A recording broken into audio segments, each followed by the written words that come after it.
Hey, how y'all doing? This is Mongo Slay, and today we're going to talk about whether Susan G. Komen is really a scam or not.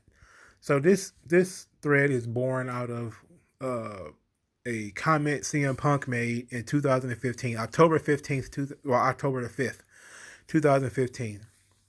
CM Punk tweeted, "If you're going to give money to a company that claims to raise money for finding a cure for cancer, please do some research. Komen is a scam." And then he got into some arguments with some people, and he told them to go read a fucking book, and that this is not about fake wrestling. This was back when he was real bitter and thought he's going to end up being a legitimate MMA fighter. Before he got his face lumped up like Pete Puma. So, how do you figure out whether a nonprofit is a scam or not? Well, you go straight to the financials. You see what they spend on their actual mission versus what they spend on administrative costs. So you have to find out what the mission is. So the mission for Susan G. Komen, I'm going to actually read from their website, not from their website, but from their financial statements. They says the Susan G. Komen Breast Cancer Foundation Incorporated, doing business with the Susan G. Komen and affiliates. In the bracket says the organization, a Texas not-for-profit corporation, was incorporated in July 1982. The primary mission of the organization is to eradicate breast cancer as a life-threatening disease by advancing research, education, screening, and treatment. Research advancement is achieved through relationships with medical and cancer centers throughout the United States as well as internationally. Treatment and screening programs, primarily funded through the organization's affiliates, produce affordable treatment and screening for the medically underserved and other populations. There's more there, but that's sort of the mission. The mission is to advance research, education, screening, and treatment. So this is going to be from their financial statements of 2019. It's not going to be from 2015, which we could go back and do that if you want. So let's go back. Let's go back to 2014, 2015 financial statements, because sometimes these companies do change these financial statements. I am well trained in reading budgets, so you're not dealing with a lightweight here when it comes to reading budgets. I read budgets in class. I read budgets. I've written budgets. It's difficult. It sucks. But I'm waiting for the 2014, 2015 document to load. This will be the year that CM Punk was talking about. So we have to get just to compare it, because I'm pretty sure they spend, but nonprofits are often called scams if they spend a lot of money on CEO pay. But big nonprofits typically have a lot of expenditures, and Susan G. Komen has a lot of expenditures. They have like a lot of money going out. They have a lot of money going out, a lot of money coming in because they're so big and well known. Okay, so this is from 2015, 2016. Let's see if they've changed their mission. So let's see if their mission is the same. Yes, the mission is the same. From March 31st, which is the end of their fiscal year, 2016, their mission, their general information is pretty much the same. So let's look at their, this would be the year that CM Punk was talking about, or the next year, I should say. So they spent $33 million on research, $105 million on public health education, which is their biggest expenditure, is on public health education. Research, which is the search for the cure, they spent $33 million on that. Race for the Cure in 3 day, that's a fundraiser. They spent $40 million on that. Usually you don't have to read that absolutely everything in the document. You just need to look at the top expenditures and the top revenue generators. So the top expenditure is in public health education.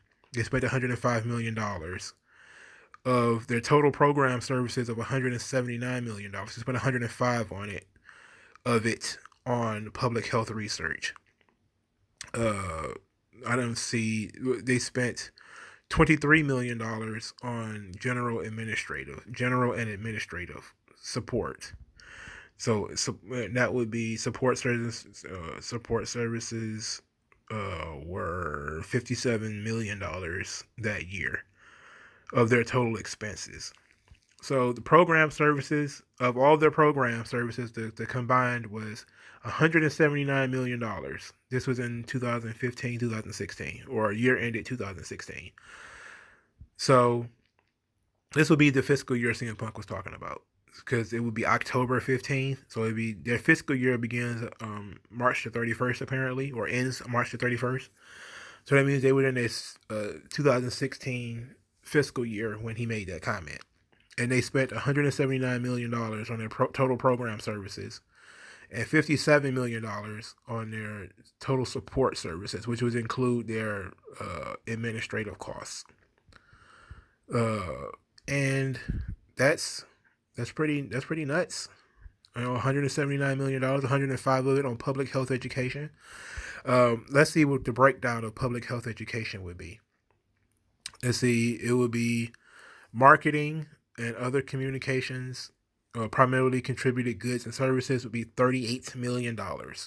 Salaries and benefits, this would be $24 million. So that's the second biggest expenditure is in salaries, which is not a surprise because, these people get paid to market and promote these organizations. That's how they make money. They make money by having people go out and get that money. So $24 million on salaries and benefits for whoever deals with public health. And there's a lot of let's see, treatment services. They spent $2 million on salaries and benefits.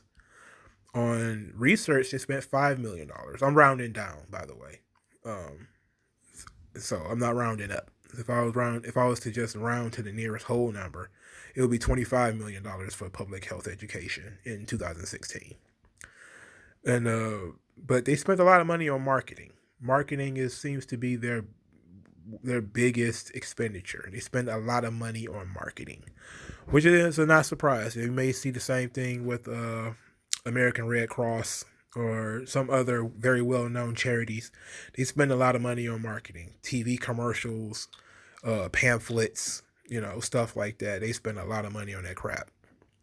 They also spend a lot of money on grants. So you may see it, well, especially looking at Susan G. Komen right here.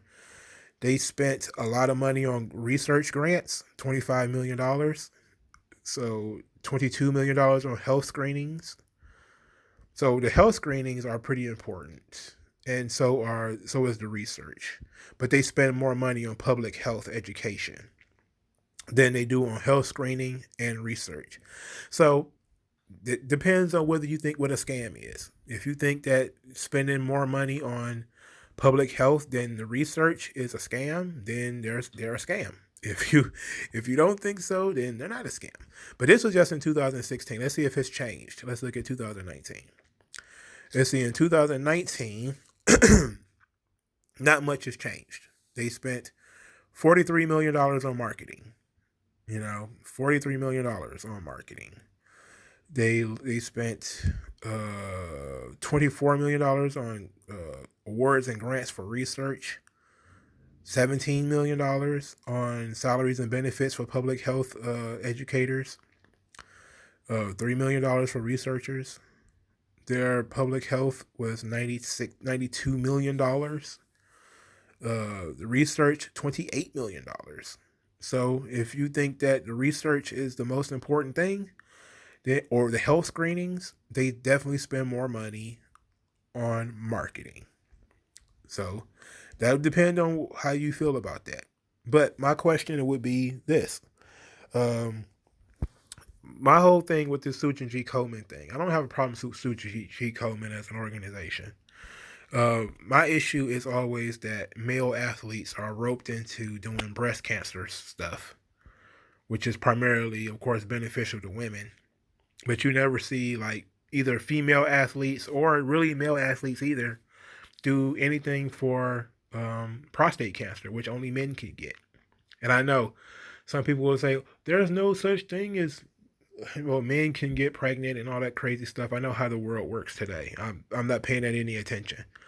I'm just going to be straight up honest. Only men can have a prostate, so only men can get prostate cancer. Now, can men get breast cancer? Sure, they can. Not likely, but it can happen. But I had to look it up because nobody ever talks about it. But the NHL, the NBA, and the NFL recently all started to actually help with prostate cancer, and it's done very low key. Like you don't see hella commercials of people talking about prostate cancer, which affects men. There's also other types of cancers that affect men, heart disease and all that type of stuff also affect men.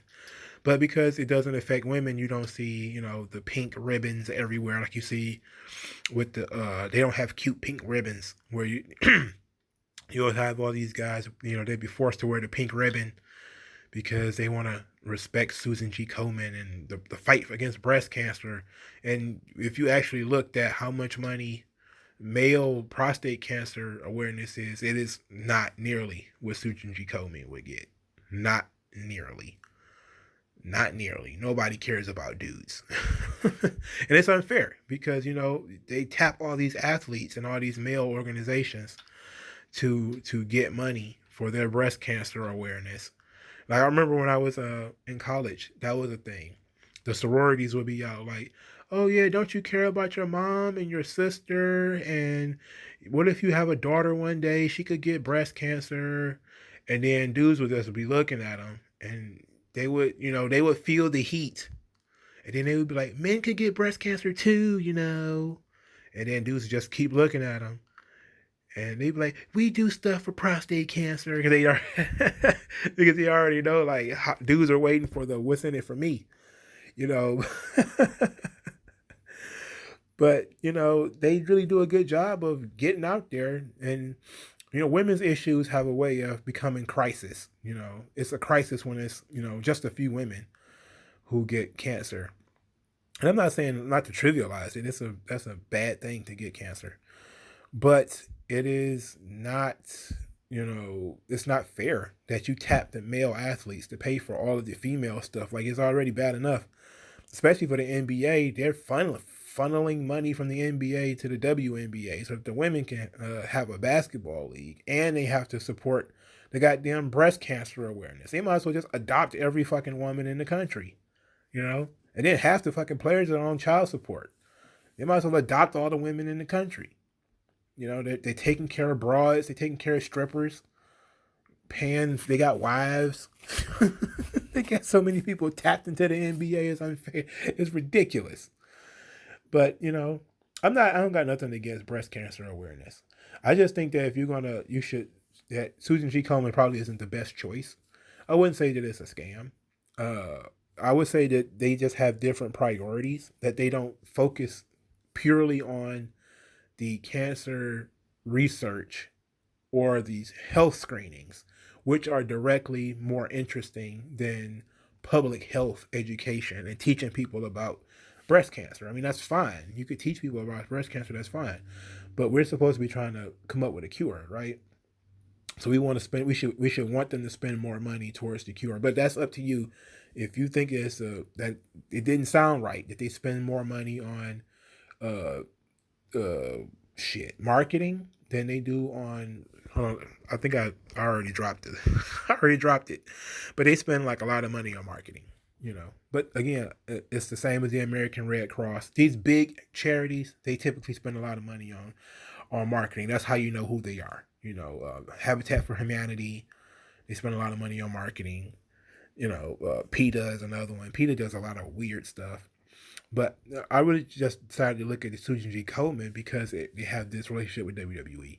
And I thought it might be fun for wrestling fans to be like, hey, I remember when CM Punk said Susan G. Komen was a scam. But now you can, here's the thing. Here's a tip. All of their information as far as Susan G. Komen is concerned is public because they're a public nonprofit. So that means everything they send to the IRS has to be legit. It's up to you as a donor to look at their statements and say, hey, I don't like that they spend so much money on marketing and public health research, public health education. They should spend more money on screenings. They should spend more money on research. And then you can find an organization that spends more money on research and uh, spends more money on health screenings, if that's what you want to do. If you're a donator, if you're a donor to these organizations, I don't suggest it though. I don't suggest it. Donate to smaller charities. Donate to your local museum or something. Don't donate to like huge multinational Susan G. Komen organization. Don't do that. But thank you guys for listening. Hopefully this wasn't boring. Hopefully it was just different. I like doing different stuff. WWE has been partnered with Susan G. Komen for a long time. They've given Susan G. Komen over $2 million. That's also from the Susan G. Komen website. That's actually a pittance. That is a pittance. WWE could definitely give them more money, but I'm glad that they don't. I'm glad they don't. But they're a corporate sponsor. They help raise money, stuff like that, and WWE likes attaching themselves to feel goods. And you know what? That's not a problem. That's one of the things that people enjoy. To look good. But tell me what you guys think. What do you guys think about Susan G. Komen, the organization, and WWE's partnership with them? Do you care, or is this like not interesting? Let me know what you think in the comment section below. Like this video, share and subscribe, and I'll talk to you guys later.